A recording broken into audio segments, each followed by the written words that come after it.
El pensamiento dibuja una idea, forma y una imagen mental. La imagen mental impulsa al hombre al acto. El acto es el origen del hábito. La repetición del acto forma el carácter y el carácter es el padre de la voluntad. A esto que escribe Jorge Adom, el mago jefa, podríamos adherir que también la voluntad, junto con la imaginación, fuerzas muy poderosas que tiene el ser humano para desarrollar aquello que lo impulsa a encontrar su verdad interior, que es su conciencia. Bienvenidos a Semá, que literalmente significa escucha. Este es un espacio producido por la Sociedad de Estudios Místicos, Antropológicos y Herméticos. Aquí investigamos, descubrimos y compartimos la sabiduría antigua y viva, velada por el misterio y el tiempo. Buscadores, acompáñennos en este camino hacia el reino interior. Hola buscadores del reino interior, soy Juan y bienvenidos a un nuevo episodio de Sema. Antes de continuar con el tema que venimos abordando, queremos aprovechar esta oportunidad para agradecerles profundamente a todas las personas que han escuchado y han compartido los 2 primeros episodios de esta serie. Estamos seguros que con trabajo y con dedicación vamos a continuar mejorando para poder entregarles un mejor contenido que los enriquezca y que sea de provecho y sirva a que continúen su búsqueda espiritual y caminando una vida coherente, alegre y también feliz. En esta oportunidad vamos a abordar los principios noveno, décimo, décimo primero y décimo segundo dentro de la obra de Franz Hartmann, que ya venimos tratando, y esta vez esperamos hacerlo de manera muy simple, muy sencilla, para poder generar reflexiones y cuestionamientos en ustedes para que, si a bien lo tienen, puedan compartirnoslo y podamos continuar creciendo en esta comunidad. El noveno signo secreto es un Rosacruz no piensa mal de otros, y frente a este principio es fundamental partir de siempre estar atentas y atentos, así como dispuestos a poder reconocer lo bueno y verdadero en todo y todos. Esto nos hace recordar aquella reflexión filosófica socrática de los 3 filtros. Sócrates, ante el conocimiento expresado a través de la palabra y ante las conversaciones, generaba 3 filtros previos para poder compartir una idea que emanaba desde el interior. Debía hacerse un examen de lo que se iba a decir y pasándolo por 3 filtros, que son que si aquella idea que se iba a compartir primero era verdadera, es decir, si guardaba un respeto por la veracidad de los hechos de una manera lo más objetiva posible. Si era verdadero, podía pasar al siguiente filtro, que es el comprobar si lo que se va a decir es bueno. Y eso de bueno no implica un juicio de valor, sino que si realmente ello va a aportar y va a contribuir a que subsista o prevalezca la armonía, la paz dentro del espacio donde se está compartiendo. Y finalmente se tenía que verificar si lo que se iba a expresar era útil, es decir, que si a pesar de ser bueno o verdadero y bueno, no guardaba utilidad en relación a lo que se iba a hablar, pues era mejor no expresarlo. Y por el contrario, si generaba o si era calificado de útil, podía entonces ser expresado. Útil en cuanto a que esta idea necesariamente debe promover o debe facilitar o generar una solución a un cuestionamiento o a un problema. Entonces digamos que ese filtro es algo que aplica perfectamente para este principio de no pensar mal de otros, porque después del pensamiento, como lo decíamos en la reflexión inicial, en donde no solamente se firmó una imagen y un pensamiento, después puede trascender hacia una idea y posteriormente a la expresión verbal, que puede terminar en la materialización. Pues tenemos que evaluar qué es lo que tenemos dentro y cómo lo vamos a manifestar en el mundo exterior, sobre todo cuando se habla o cuando se trata de otras y otros. Adicionalmente, tenemos que tener claro que este signo, este principio, nos hace una invitación a cultivar la tolerancia frente a las actitudes, hábitos y cultura propia de nuestros semejantes. Y el pensar mal de los demás debe entonces tomarse como un agravio que uno se está haciendo frente a un espejo a sí mismo. Y para hacerme entender esta metáfora, pues es importante que, así como muchas veces nosotros somos tolerantes y en algunas ocasiones incluso complacientes con nuestras propias debilidades y defectos, llegando incluso a justificarlos y tolerarlos excesivamente, pues deberíamos entonces comenzar a ver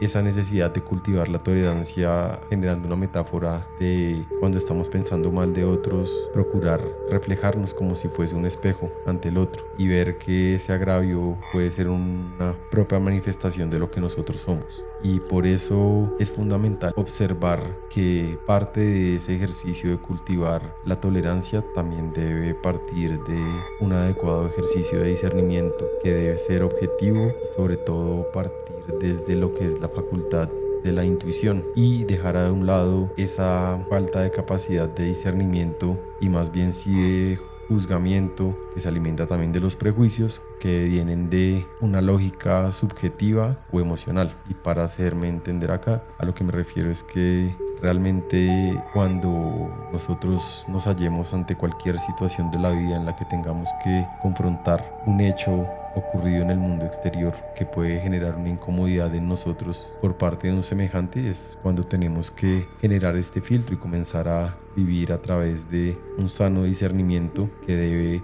operar no solamente desde la lógica intelectual o intelectual excesiva dentro de los supuestos categóricos que podamos haber estructurado en nuestra lógica mental formal, que muchas veces es heredada también subjetiva de acuerdo a nuestra propia cultura y formación, y más bien sí comenzar a cultivar un sentido de intuición en donde comencemos a escuchar o a percibir la realidad y la tranquilidad de nuestro corazón al evaluar dicha situación. Y esa capacidad intuitiva o entender ese sentido oculto o facultad de la intuición como otro sentido aparte de los 5 que públicamente conocemos como los que gobiernan la máquina humana es una tarea realmente exhaustiva de lograr, pues la intuición se tiene que basar en percibir esa pequeña seña previa al razonamiento, porque el corazón es mucho más rápido que la mente. Sin embargo, nos basamos en nuestra mente para poder responder ante las impresiones del mundo exterior.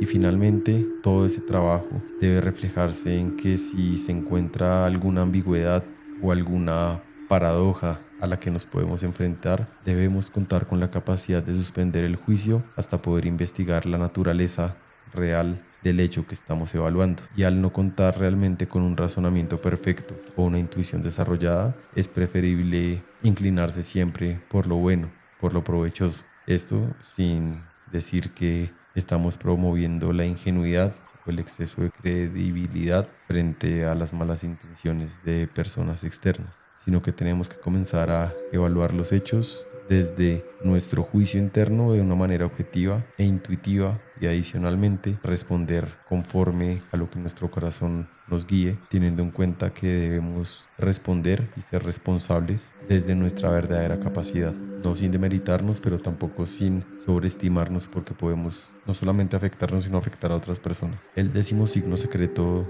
que señalaba Hartman es que un Rosacruz ama la justicia. ¿Qué significa esto? Que no se debe generar una perturbación o una sobreexcitación o una identificación, mejor llamémoslo, ante cualquier situación que suceda y que sea objeto de nuestra evaluación o análisis. Y eso se ve reflejado en que no se debe generar una alegría, ni una identificación, ni una excitación al juzgar las faltas ajenas, ni tampoco desear aparentar ser sabio al juzgar los errores de otros, ni aparentar ser sabio o parecer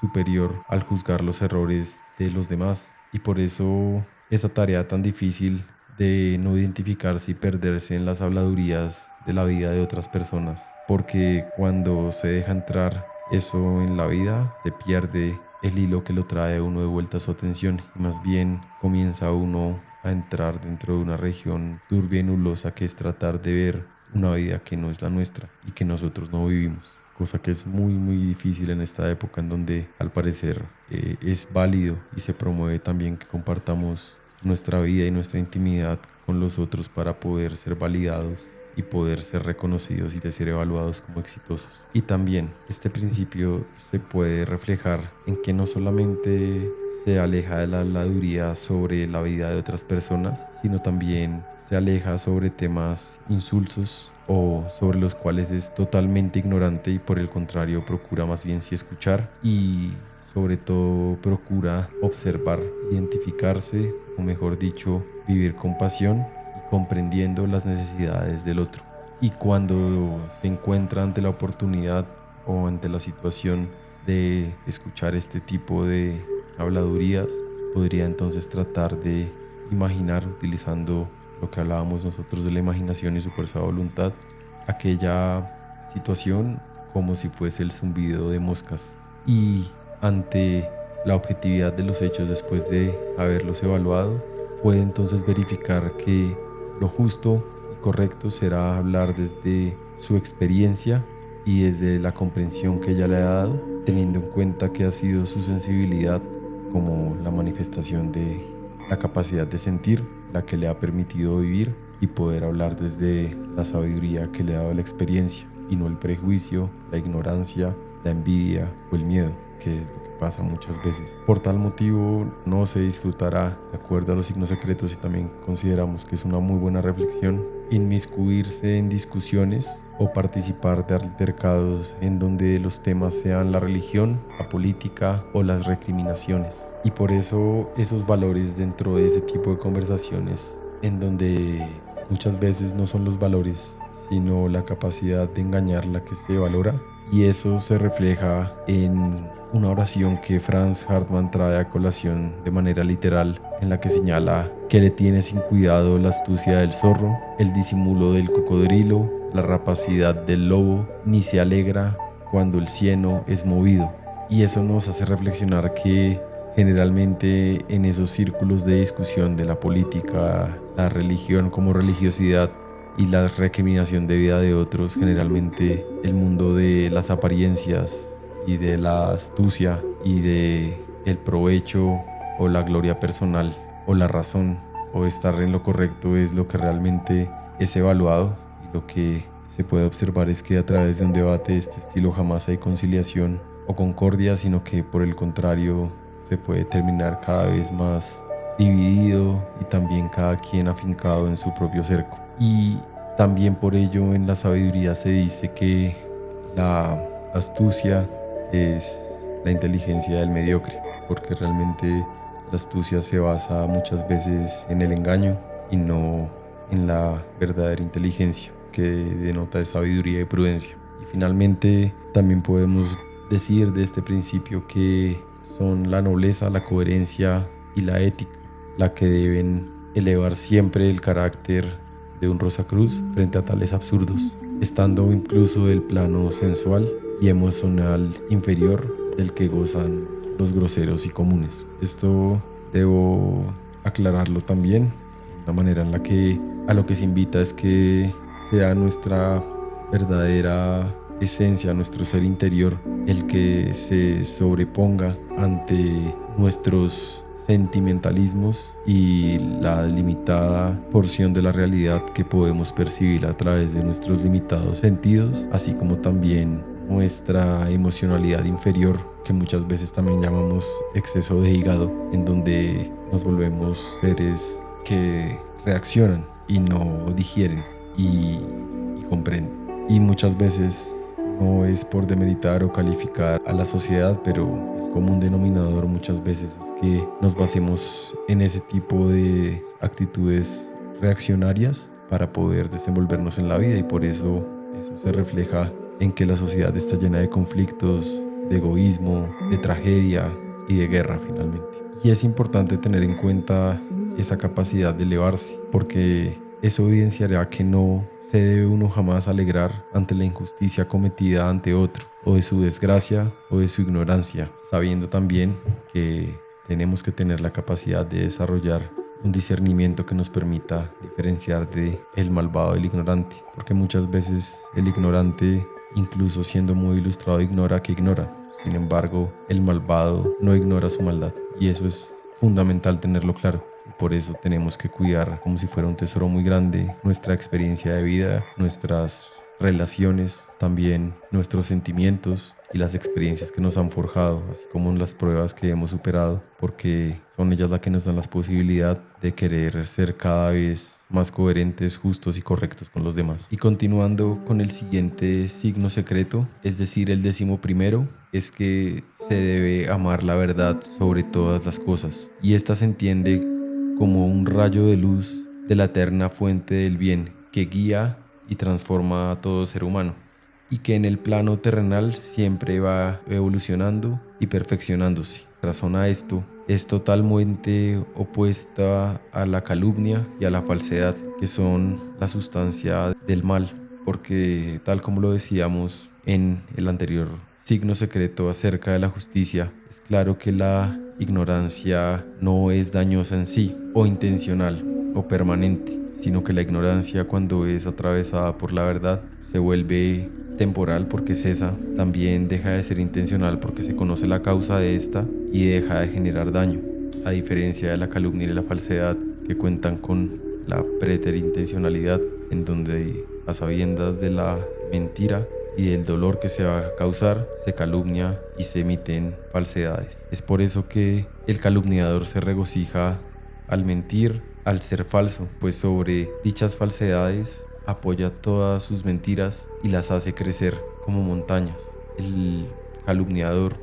el falso, huye de la verdad, o de su verdad interior, mejor digámoslo así, cargando todos los trofeos de sus mentiras y el dolor de las víctimas que ha dejado a su paso, y sobre quienes pisotea su dignidad para recorrer su camino. Y eso nos recuerda también la responsabilidad que tenemos con nuestro presente, pero también con nuestras faltas en el pasado. Y recordemos que somos la suma de los hechos y los actos que cometemos y vivimos, y que muchas veces esa responsabilidad que tenemos con ellos o con lo que hacemos es muchas veces la labor de nuestra vida, el saldar nuestras deudas, el perdonar las deudas que otros tengan con nosotros y procurar cerrar ese ciclo de causas y consecuencias, de ojo por ojo, que muchas veces nos obstaculiza el progreso en la vida, también no nos permite avanzar y sobre todo nos hace vivir las consecuencias de nuestros errores y pagar con padecimiento. Por el contrario, cuando se comienza a reflexionar, se entiende que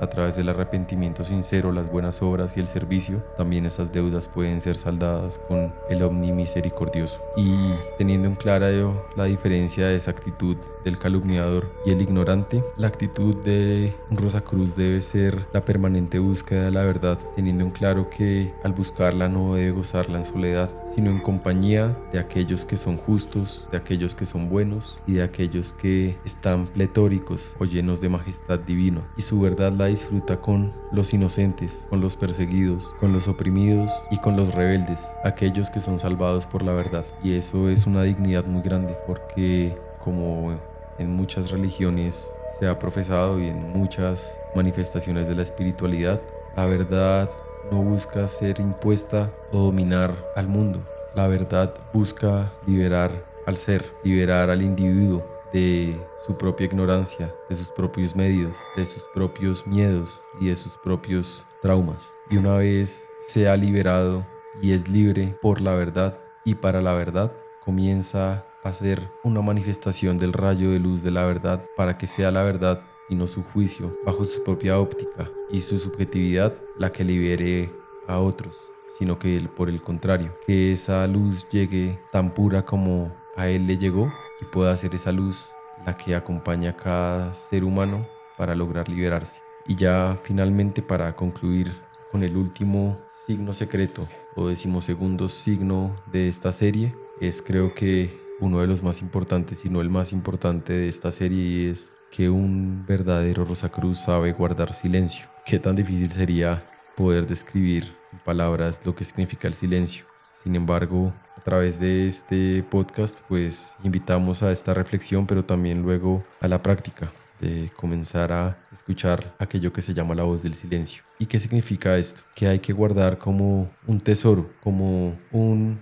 gran secreto, aquello que es conocido por el corazón de cada uno de nosotros y que está en secreto, porque en el silencio está el poder, y dentro de muchos movimientos así como también de claves de la sabiduría, no solamente el saber obrar o el aventurarse o el saber pensar es una clave, sino también el saber callar. Y en contraposición a aquellos falsos que pisotean la verdad, el silencio debe primar porque él también es un signo de respeto y un signo de amor a esa verdad. Cuando se guarda silencio y se sabe la limitante de las palabras para poder expresar lo que es verdadero y justo, se está demostrando también la humildad, en contraposición de aquellos que antes de exponer algo verdadero, lo que sacan a relucir son sus marcas y signos ocultos de maledicencia y maleficencia. Y eso es algo que verificamos en general cuando observamos que hay personas que procuran entregar una verdad absoluta o también el querer imponer su verdad ante otros. Lo que demuestran es la carencia de su propia vida y todas las debilidades y falta de trabajo que tienen sobre sí mismos. La manifestación entonces de este signo se evidenciará en que la actitud de un Rosacruz será la de un altísimo ministro que cuida las revelaciones hechas por su rey interior, y por eso no irá de un lado al otro contando los secretos del rey. No será como el bufón de la corte que todos toman por loco o insensato, ya que tales secretos son su única y segura guía, pues fueron dados por su rey secreto o interior, quien es su más noble y sabio guía, de quien deriva y a quien le debe su poder y autoridad, no solamente espiritual, sino en este mundo. Y ese silencio, ese sincretismo, ese secreto, solo podrá cesar cuando el rey dé la orden de hablar. Sin embargo, no será el mensajero quien hable, sino la verdad que se expresa por intermedio de este. Y eso nos invita a entender, a comprender y a meditar en silencio, a que no debemos limitar a nuestro divino y real ser interior con doctrinas, con formas o con libretos. Y la invitación de este contenido finalmente es a que, si bien nos basamos en las obras de Hartman y de algunos otros autores que vamos a ver, lo que compartimos es parte de lo que hemos podido vivir y reflexionar a través de su lectura y de su vivencia en las experiencias diarias. Nuevamente queremos agradecer por toda la atención. Esperamos que este contenido y estos nuevos cambios que estamos introduciendo sea de su agrado. Les guste también lo que estamos compartiendo, si es de su interés conocer un poco más acerca de las imágenes, de la música y de lo que hace la Sociedad de Estudios Místicos, Antropológicos y Herméticos. Los invitamos a seguirnos, a compartir este episodio y también a estar pendientes de nuestras redes sociales para poder participar no solamente de este espacio, sino de otros que compartimos, así como prácticas y charlas. Un abrazo y paz inverencial.